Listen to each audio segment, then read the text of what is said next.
ভাই দেখ, এই পাতিলের পিছনটা একেবারে ভাবির মুখের মতো। ক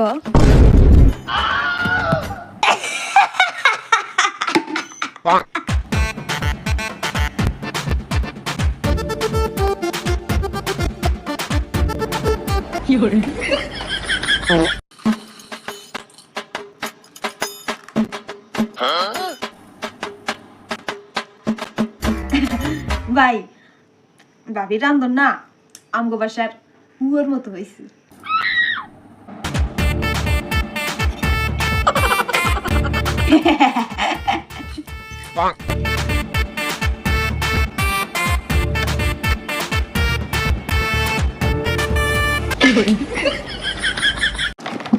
আমার বাড়িতে যাবি না তো সব চুল টাইনে উঠাবো।